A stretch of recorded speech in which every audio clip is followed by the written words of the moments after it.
Well, hello, everybody, and welcome to the next episode of The Unlikely Presenter, the podcast where we take a deep dive into what might be your perceived flaws and see how we can overcome them and maybe even turn them into your speaking superpower.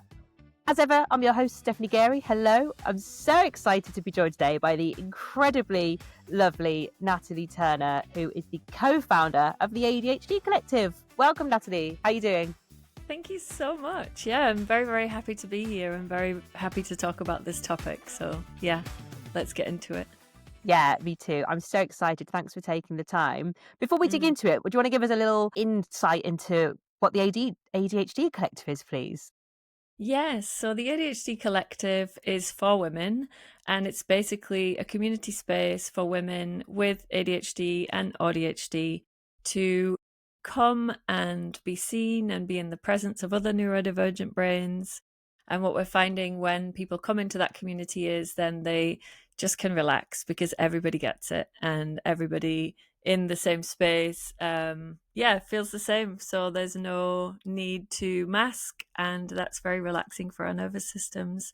We have like Q&A, experts come in, we have resources, there's lots and lots of things in there as basically the diagnosis route and system for ADHD and ADHD is horrendous pretty much everywhere in the world. Thank you. And I wanted to start with that, obviously, firstly, just to highlight all the amazing work you do and give a plug to the ADHD Collective. I can't even say it. It's a perfect name, though, because I think it really does encapsulate what you do. And you've just explained that really nicely. And that's why I'm so excited to speak to you today, because I find that people with ADHD and various different neurodivergences can struggle to find their voice and to speak and present. And there's lots of specific barriers around that. Why don't we take a little look at the story of Natalie first and maybe tell us a bit about your career from, I guess, leaving school and what you did there and how you managed to land as being the co-founder of the ADHD Collective. Yeah. It's a very typical ADHD career switching story. So when I left, I went to university, I actually trained to be a pediatric nurse. I did that for many years and then just felt that it wasn't for me and ended up having my children. We moved to Berlin. So I've lived in many different cities around Europe. When we got to Berlin, I was like, okay, I want to do something different. I don't know what I want to do. I ended up talking myself into a job in sales, in tech sales and startups. And then, so then I had a 10-year career of business development for startups in influencer marketing and then out of influencer marketing and back into influencer marketing. My last role was like chief strategy officer of an influencer marketing agency in the UK. And then when that came to an end, I was just thinking that it's time to do something for myself and something I believe in. I was late diagnosed with ADHD when I was 40, so I understand the trials and tribulations of that, getting a late diagnosis.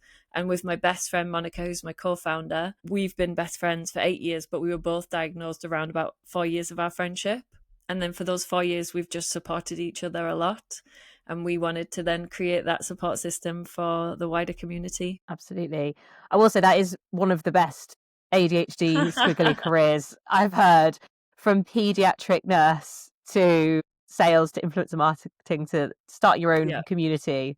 It's pretty typical, actually, but yeah, that's so funny.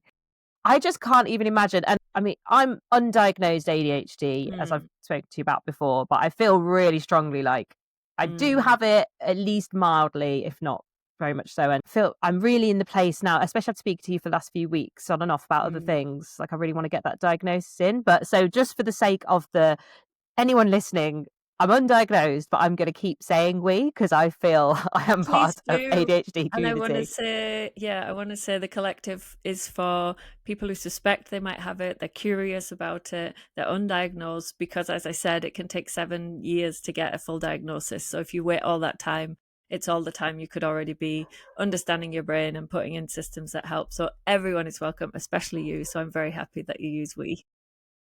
Yeah, thank you. I appreciate that. And I think most people are understanding of that. I just know there can be some people who are a bit more, particular about getting the diagnosis. But as you say, it's tough. So anyway, that was just to clear my conscience for the rest of the conversation.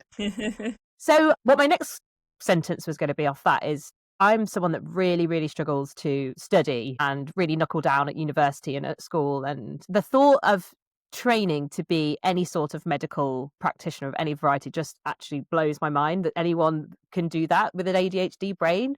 How did you find doing that? I'm really interested. Yeah.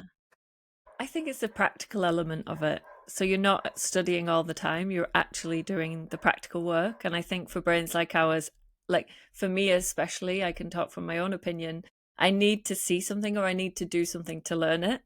Like I can read textbooks, but until I've lived it and felt it, that's when it sticks in my brain. So I think for the nursing, because it's so practical, and also the lovely part of it is the actual caring for people and being in the day to day, like the patients that you're looking after. I would say it's very, very good for an ADHD brain because it's constantly different. So it's new novelty, like no day looks the same ever.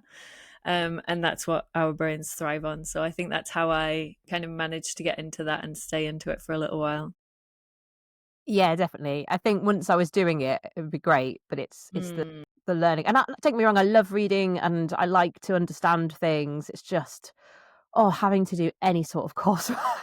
Because yes. my brain keeps in that classic ADHD thing, being like, maybe I should do a master's in something completely different to anything I've ever done before. And then I'm like, no, Steph, think about it. Think about how much you struggled at university to get stuff in on time and to a good standard. So yeah, just well done. That was more of a for my I interest think question. yeah, but I think like you hit on a really good point of the struggle, and it's usually because those systems are built for neurotypical brains. And if there were specific courses built for neurodivergence, you would probably feel very comfortable in them. So it's not that you hate to learn, or it's not that you're not good at learning. It's just that the way the systems are set up don't support our brains, if that makes sense. So then we have Yeah. this fear of going into them, which is right. We can't work like that. Yeah, definitely. I think, yeah, I have so much to say on that. And I Yeah. feel like I would go down a rabbit hole, which you we've been doing a lot. you have to come on my podcast and then we'll talk Yeah, ADHD. exactly. Well, and thank you for saying that because that's linked me very nicely into my next question, which is Yes, tell me a perfect. little bit more about your speaking experience then. You've obviously got this Mm, amazing, like I like to call it, squiggly career. What's your experience with speaking, whether it be presenting, keynotes, podcasting? yeah. I mean, I'd say minimal. I've definitely had like dipped my toes into it. So I've done a few keynotes for different companies. I've obviously, as the COS of the last company, I think we were around about 30 people. It was my job to basically, run a lot of the meetings and run um, our like monthly town halls and things like that. So I've had some experience with things, but it's just now I'm getting into more public speaking. Yeah, definitely. Well, and as well, I think with this podcast, I'm trying not to limit it to the big side of speaking that people think about, like the huge keynotes and big stages. It's all about all facets of it, even like job interviews and, like you say, town halls and those internal meetings, as well as speaking at community events. So, yeah, I think you've got more experience than you think you do to I share would with us. also, I would love to add as well, like what I recognize for younger women that I've managed, it's also just speaking up in a meeting.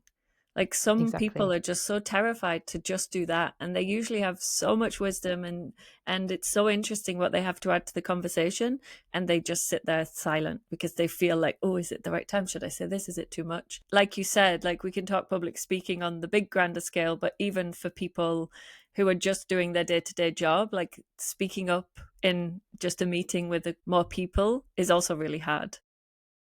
Exactly. And that's what I really want to try and help Mm, build upon with this discussion. So I'm glad you've highlighted it. And yeah, well, let's dig into that bit then. The speaking up. mm, It doesn't, and it's not necessarily just those with an ADHD brain. It can be, mm. and it, not just women, but we do know obviously it tends to be women who struggle more so. So tell us a bit more about what you think in this space and how you help coach people to have more confidence here.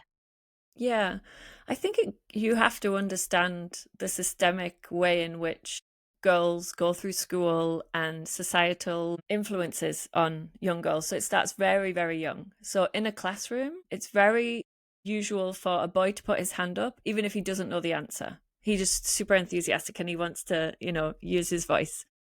And for young girls, they won't put their hand up unless they are 99% sure that they know the answer. And often, even Hmm. when they know the answer, they don't put their hand up. So it starts very, very young.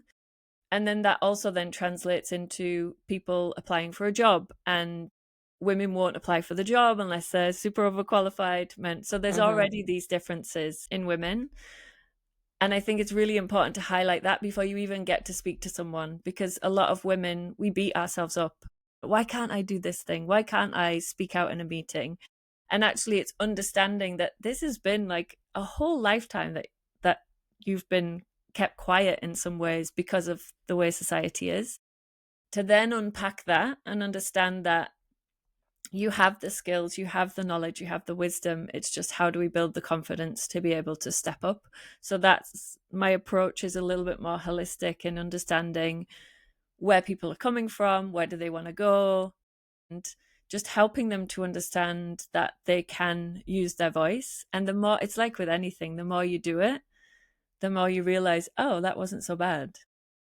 It Yeah. wasn't as bad as I've built this whole story. And especially if we do talk specifically about ADHD women, which is who I work with most, we can catastrophize. We have amazing imaginations, and what we can do with those imaginations is also go into very dark places of, why did I say that? I'm so stupid. Now everyone's going to think bad of me. I should just keep my mouth shut because I can't say anything good. So there's lots to work on around that before people can even get to the place where they feel good to speak. Yeah, I really hard relate with that. My brain it knows what it's doing. I don't know. It's funny. It depends on the scenario, because sometimes I can say something and it's maybe doesn't come out as like intellectual or how I meant it to, and I can not beat myself up about it. But then there's just totally other times where I'll like be thinking about it at 3 a.m. And then There doesn't seem to be. replaying the conversation over again of like what I would have said, and if he said that, then I would say this. Like we can really go Yeah, to town on it. yeah, Yeah. exactly. And I think especially as a presenter, a lot of the work that I do, Mm, if I say something silly on stage, I mean, I've never said anything really, really mm. bad, but every single time, like once every 20 minutes, I say something that I'm like, my head's going, why did you say that? But I can let it go because I'm thinking no one's really Yes. going to remember. But yeah, if you're in a meeting with like all of your peers and your boss, and people do tend to remember those things because there's nothing else going Mm. on. And but yeah, how do we stop beating ourselves up and rethinking it and replaying it? Do you have an answer for that, please, Natalie? So I like to use that skill that we have of catastrophizing and going into a dark place and just flipping it and thinking like, okay, if you say before you're going in to speak or before you're going into a meeting and you are thinking, I'm going to say something stupid, they're going to think I'm an imposter. We suffer imposter syndrome. It's like, what would be the flip side? Like, what would be the positive? Like, how good could it go? Like, how could I imagine myself doing the speech or doing the talk or saying the thing in the meeting that I want to say and being really confident and proud of that? So it's almost like using what we have, but instead of allowing it to go to the downward negative, is like, can we switch it to the positive? And also the not beating ourselves up. It takes time. Like I've been doing self work for about 12 years. And I can honestly say I don't really have a negative voice in my head anymore, which fascinates people because most people do have a very negative internal voice, which I've had for a long time. And usually now, if I catch it, because it still comes sometimes, I'm just aware of it and I'll be like, no, we're not doing that today. We're going to go this way. We're going glorious and fabulous. Like, why not? Yeah, exactly. Okay, so I've just got to do 12 years of hard work. No, No, you I'm can joking. fast track. Yeah. No, amazing. And I think I've definitely done some of the work, and I have a much kinder voice than I used to. And I think that's probably just a bit of a natural thing as we get older. But like you say, there's things you can do to fast track. I think number one being 100%. go and work with Natalie as a coach. Fab. Yeah, I could keep rabbit holing for a long time. I definitely will come on your podcast, but I want to get to the nitty gritty of it. And maybe I know what your answer is going to be, but maybe you're going to surprise me. As you know, Natalie, the podcast is called The Unlikely Presenter. Mm, So on each episode, I speak to our guests about, was there something that happened when you were younger, or some like really strongly held limiting belief that you had, that you thought, I'm not the person to start a mm. community or start a podcast or do public speaking? And what was that? And then we'll go on to how you got over it. Yeah, I think the root of any of the things that happened to me that stopped me living my full potential, or at least aiming to, would be like complete lack of self-worth. And interestingly, for children with ADHD, by the time, I can't remember the age, but it's quite young, maybe 5 or 10, maybe 5, they've been told off or corrected 20,000 times more than a neurotypical. So that what that sounds like is sit still, stop that, don't grab that, stop crying. So we already have all of those stories within ourselves, which is what causes rejection sensitivity dysphoria. So we have rejection sensitivity dysphoria, which then allows us to feel like everyone hates us all the time. So that is a huge limiting belief for everyone in our community, because even when we do something good, if someone messages like, can I talk? Hey, you got a quick minute? We immediately think something terrible's happened. Or we message someone something and they say, okay. And we're like, okay, they hate me, obviously. So that's it now. They've obviously decided that they Yeah. hate me.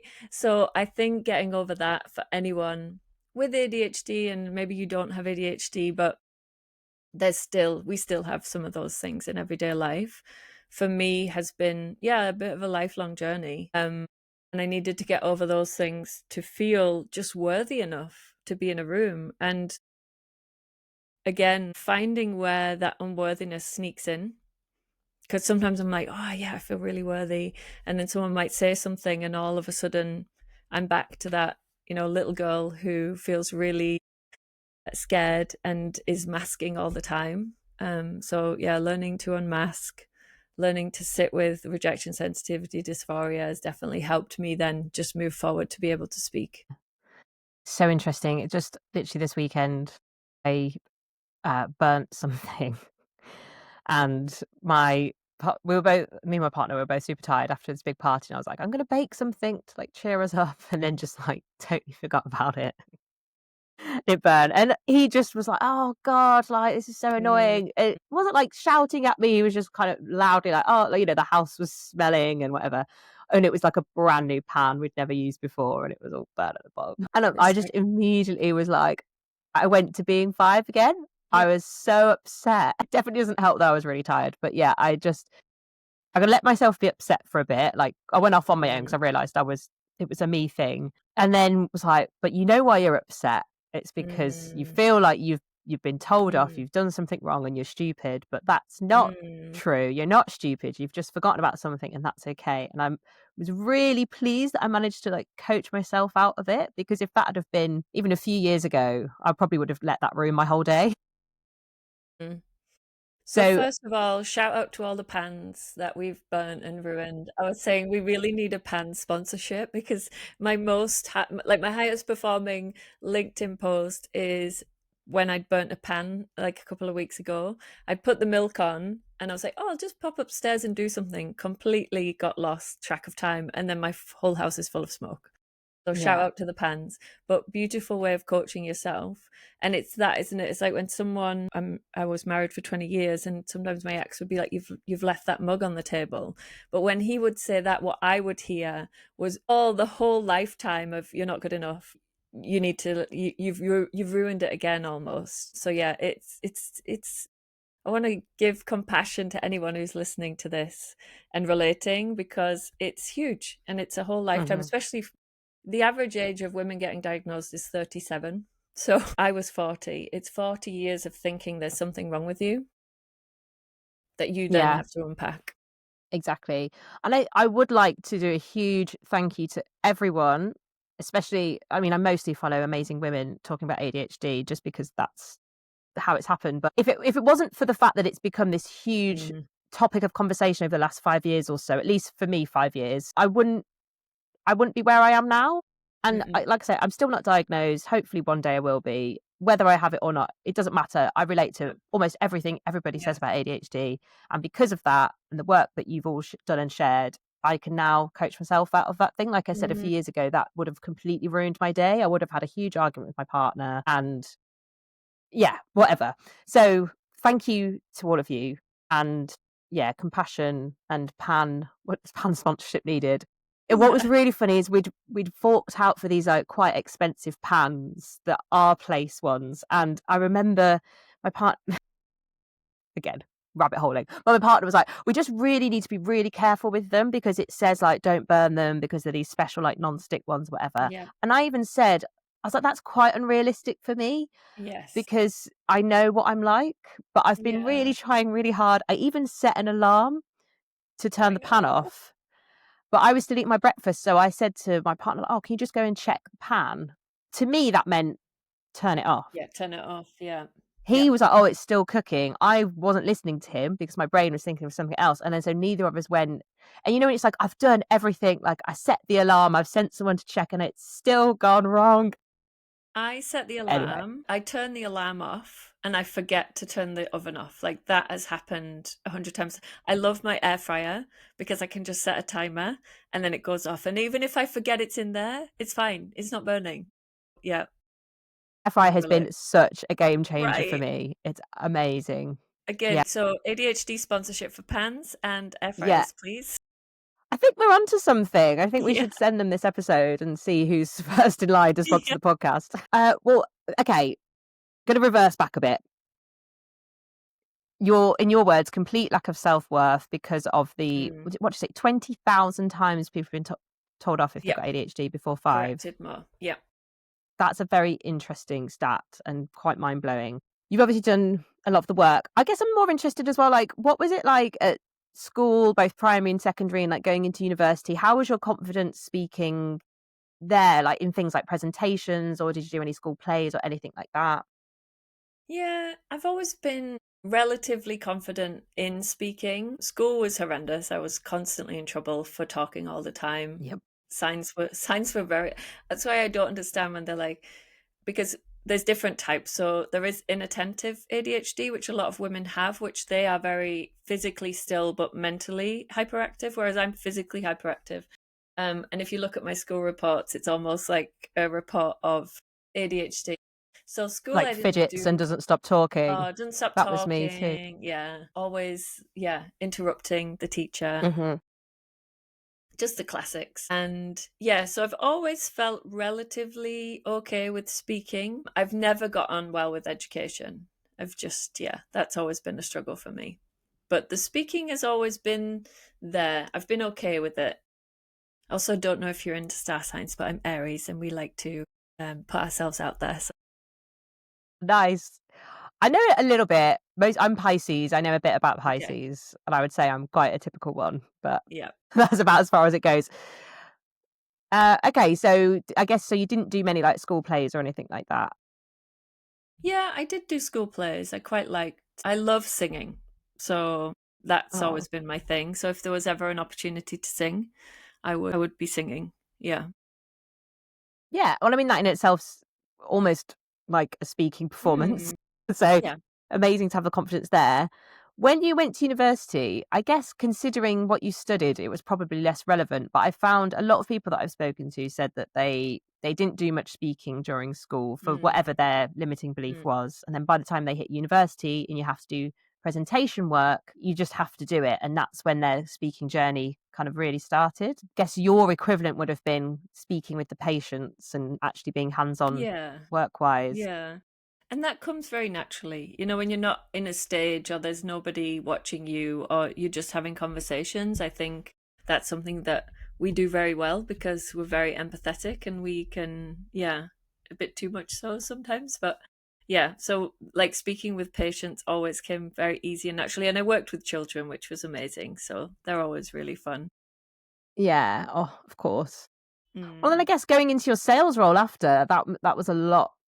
I imagine mm. speaking to people, even if it was just one on one. What was that like? Yeah, that was a big learning curve for me. So I remember um having my first ever sales call on the calendar and it was on a Thursday and it was Monday and I was sweating. I was just kept looking at my calendar like as the days would go on. I was panicking so much and I had an amazing boss and he was like, "What are you worrying about?" I was like, "I'm worrying that I'm going to mess it up."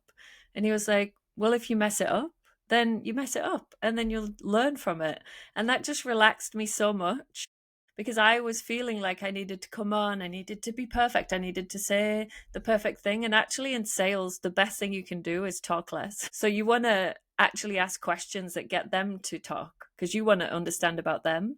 And sometimes when we're very new in sales, we just want to, this is what we do, and this is who I am, and this is how much it is. Like, would you like to pay? It's very, very, very common when people are at the beginning of their sales journey to talk about themselves and just talk and fill up the space. And it's been a real journey to learn how to ask the right questions and leave space and don't feel like you want to put fillers in, which I'm not great at because I also speak very fast and I'm learning. So Stephanie is also coaching me in public speaking and she's doing an amazing job. And I'm learning. I learned today to slow down a bit. And probably if we listen to the podcast, I haven't done that yet, but I will be doing my homework to learn how to just speak a little bit slower. No, you're definitely nice and slow, Natalie. Thank you for the lovely Mm. shout out. But I really, as you were speaking about the sales side of things, which is not something I've got a huge amount of experience in, especially not like no cold calling and very Yeah. little proper sales. Now I'm Mm. doubting myself because I'm like, oh, I'm selling myself constantly as a freelancer. But Mm. anyway, I think there's some really interesting lessons in what you've just said that relate to public speaking as well, or presenting, Mm. especially being a podcast host. Like, what are the right questions to ask? Mm. How do we get the right information out of the person in front of us and not just keep going on and on about ourselves? Mm. So do you think, have you found since starting your podcast, you're using those sales skills in a way? Yeah, and as I've gone on in my sales career, I've obviously had to coach people into sales. So it's been nice to watch like my journey go from this person who's just like blah blah blah, blah speaking to then learning how to approach people. And yeah, I think all of that, like it's interesting, isn't it? Because I feel like the whole of my life has somehow helped me get to the point where I'm at today, where I can speak and I'm confident in speaking more in front of people. But yeah, I think the sales part has definitely helped navigate the path and my learning. Yeah, definitely. It's always really interesting chatting to people on this podcast because everyone's got their own unique thing that they did that they're like, Mm. it's weird, I didn't know at the time, but this has helped me train for this. Like, I've had quite a few people talk about doing stand-up or improv when they were younger, and people, yeah, like being coached or Yeah. doing several degrees, which meant they had to present their work a lot. So it's funny, isn't it, how life trains us and gets us ready for where we need And to I'd be. love to, hearing you say that, I'd love to add one thing that is the most important part. It's not caring what people think. And that's the same in sales, it's the same in public speaking, it's the same in putting yourself out there on LinkedIn.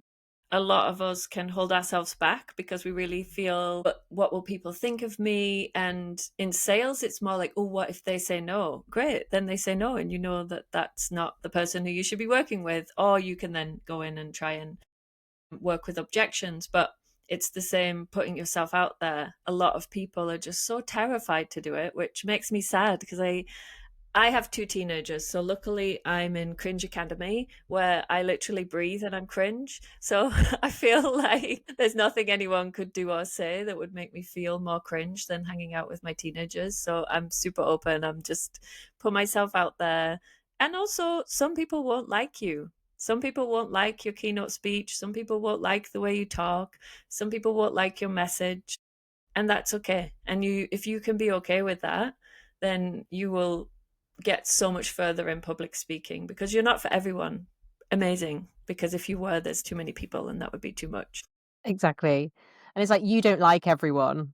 There's no one that likes everyone. So why would No. everybody like you? Yeah. It's easier said than done, I think, the like not caring about what people think. And it's all around the psychology of like wanting to be accepted in life. Mm.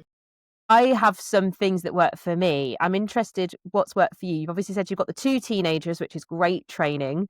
What about people that don't have teenagers or kids? And a follow-up question to that is, before they were teenagers, were you still feeling confident and that you didn't Mm. really care what people thought? I have a really funny story about why I feel comfortable. And it was basically me and my best friends. I'm from a really small town up north. There was not much to do. So on a Saturday, we used to each have £1 and we would go into Oxfam and you used to have to buy the most horrendous, hideous piece of clothing you could find. And then the friend had to wear it. So we all had to wear the most hideous and horrible things we could find. And we'd wear it round town all day.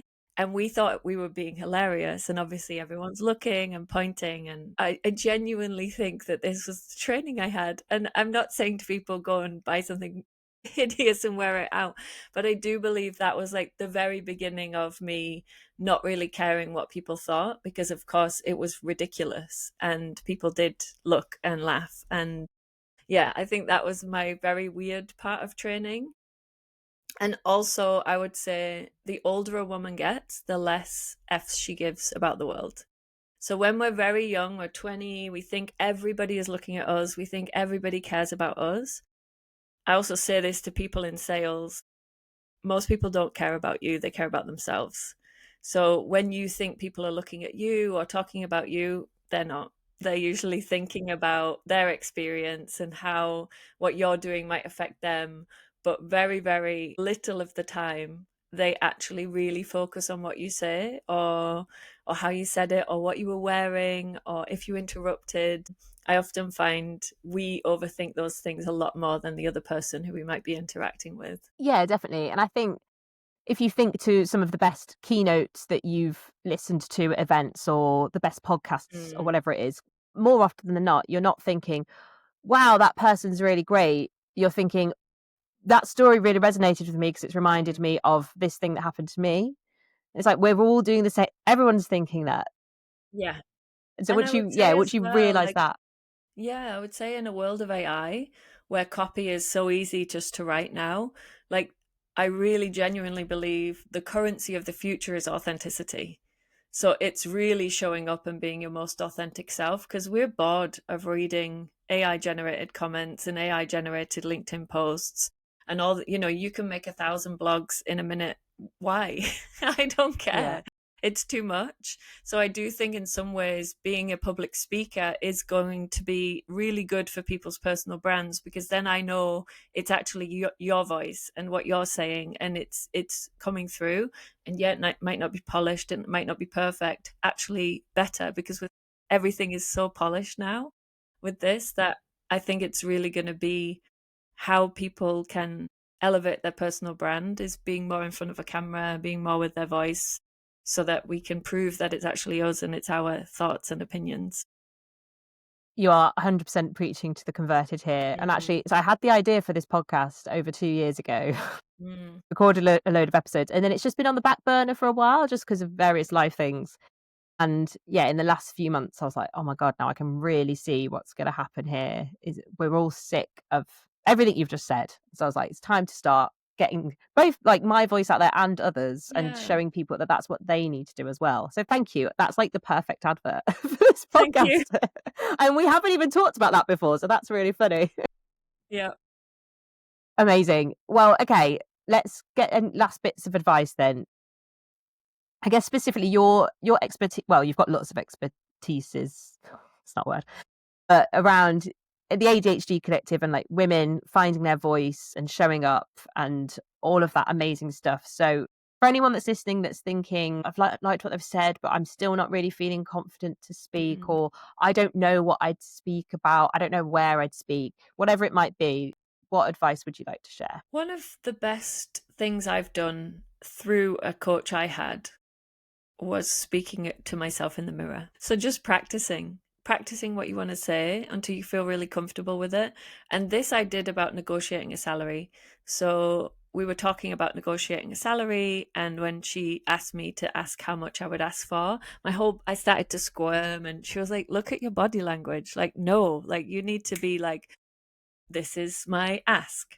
She was like, practice in front of the mirror. And so I did. I really practiced, and I practiced and practiced. And when it came to the interview, and I was just like, and this is my asking. And they didn't even negotiate. They were just like, fine. I was like inside absolutely dying, like, okay, cool. But yeah, so I think just practice with friends. Like, if you feel comfortable with your friends, and you want to start to maybe speak more publicly, hey, how would you feel if we had a night? Those who drink alcohol maybe have a wine, those who don't, you don't need it, maybe a tea. But can I just practice? So practice, and just get out of your own head. I promise you, like, really, you just have to Put all your thoughts about yourself aside and just do it. And you might suck at it at first. And I think that's maybe one of my biggest pieces of advice is you might suck. You probably will. Whenever we start something new, we're obviously going to suck a little bit. So just get comfortable with the fact that it's not going to be perfect. Yeah. Oh, that's something I still really, really struggle with. Mm, And even just releasing these podcast episodes, I'm like, oh, mm. but like it's not quite perfect. And I'm like, Steph, you just got to put it out there. It's really hard, even for those of us that appear really confident. Like I get comments all the Yes. time from people like, oh, you just look so confident, all the things you put on LinkedIn. And I'm like, well, it's still hard, Yeah, but you just got to get absolutely. over it. What was the other thing I was going to say and what you said? Oh, yeah, the sucking thing. Totally agree. I think it's very, very rare that someone is immediately very good at public speaking. Sometimes I'll see a video on Instagram of like a 12-year-old speaking at the UN or something. And I'm like, that's someone that's, I'm sure, practiced a lot, but like there's a natural gift there. Still But has. most of Yeah. us, we don't have that. And you've just got to do it. And I think all the advice Mm, you gave on practicing is important, but nothing can replace standing in front of a real audience. Either it's a keynote, it's an event, or it's a team meeting, whatever it is. So definitely practice as much as you can at home and in front of friends and family, but also get in yeah, front of push the yourself. real Yeah, audience for sure. yeah. Yeah, we were just talking about how to do that as well, weren't we, on an earlier call? And I think the advice I give is being really clear on your usually Mm, social media, usually LinkedIn, but it could also be you've got a newsletter or a website, and just showing people that you're ready to speak. Like, this is what I talk mm, about all the time, and this is what I want to speak about. And it's like incepting into people's heads that they'll come to mm, you to speak about that subject matter. Because mm. people won't know unless you tell them, and you've got to keep telling them. And you feel like you're just shouting into a void and everyone's getting annoyed Mm, with you. But I promise you, they're not. Or even if they are, who cares? yeah, yeah. And if they say no, great, cool, move on. Exactly. Next. Exactly. Mm. This has been so good. Thank you. Any final reflections or thoughts? I'm just really grateful for the opportunity. And it's really actually, in speaking all these things, given me a lot of clarity into what I do and why I do it. And like you said, like I'm just so passionate about women and especially ADHD women like stepping into leadership positions, asking for more money, and all of these things come down to confidence and feeling that you're worthy of it. And that's not something that us women do very well. And as I said, we don't do it very well because of many, many, many societal influences on us. So don't beat yourself up about it, but do make steps to put yourself out there, ask for the raise, go and do public speaking if that's what you want to do. Post your first thing on LinkedIn and send it to me and Steph, and we'll come and comment and Yeah, give you a big shout out. Yeah. exactly. We'll be your cheerleaders. Mm. Absolutely. And actually, once you start doing all of those things you just said, you'll be surprised how quickly they start working. Like confidently asking for that raise, Yeah. confidently hosting, confidently speaking. People Mm. start to take you really seriously, really Yeah. quickly. Natalie, thank you so much. I can't wait for our off-piece debrief shortly, but I'll Yeah. wrap it up for the listeners. Thank you so much, everyone, for listening. Thank you, Natalie. And if you Thank want to you for find having me. links are in the show notes. Thank you, Natalie. Amazing. Bye. Thank you. Bye.